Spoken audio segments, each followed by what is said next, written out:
Britain बहुत ही चतुर चालाक है।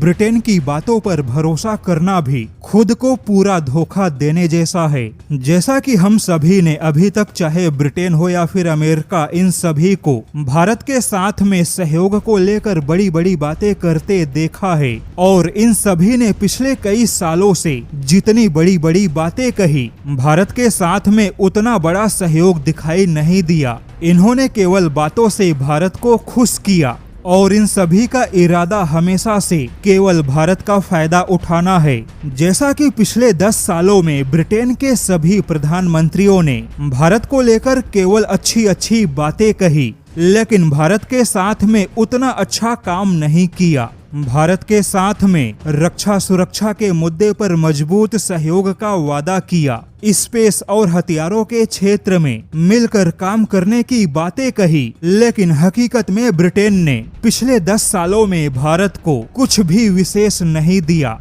और एक बार फिर से भारत के साथ में बड़ी बड़ी बातें करने वाले ब्रिटेन ने भारत को छोड़ साउथ कोरिया का दामन थामा। ब्रिटेन ने खुफिया जानकारी जुटाने वाले सैटेलाइट के समूह में भारत को नहीं बल्कि साउथ कोरिया को प्राथमिकता दी है। ब्रिटेन की सेना ने ultra wide band radio frequency, multi sensor network बनाने और AI जैसे सैटेलाइट के क्षेत्र में साउथ कोरिया के साथ मिलकर काम करने का फैसला किया। ब्रिटेन की सेना रूस के खतरे को ध्यान में रखते हुए अपने सैन्य सैटेलाइट नेटवर्क को मजबूत बनाना चाहती है।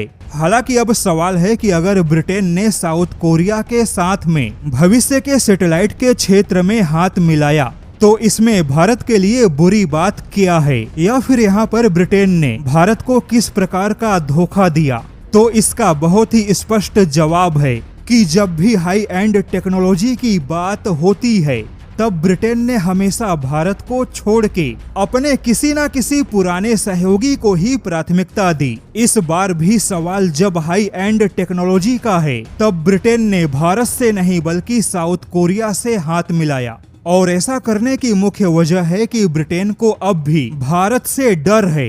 ब्रिटेन को भारत पर भरोसा नहीं, वहीं ब्रिटेन को भारत में टेक्नोलॉजी के चोरी होने का डर है। ब्रिटेन को इस बात का भी डर है कि अगर वह भारत के साथ मिलकर भविष्य के टेक्नोलॉजी पर काम करेगा तो इसका फायदा उठाकर भारत बहुत आगे जा सकता है। भारत और ब्रिटेन के बीच में रक्षा सहयोग तो है, लेकिन वह अभी हाई एंड टेक्नोलॉजी जैसे कि AI सैटेलाइट या क्वांटम ISR के क्षेत्र में नहीं पहुंचा। ब्रिटेन अब भी भारत में हथियारों के सप्लायर की भूमिका में रहना चाहता है। ब्रिटेन भारत को ट्रेनर लेवल तक की तकनीक देना चाहता है, लेकिन फाइटर लेवल तक की तकनीक देने से परहेज करता है।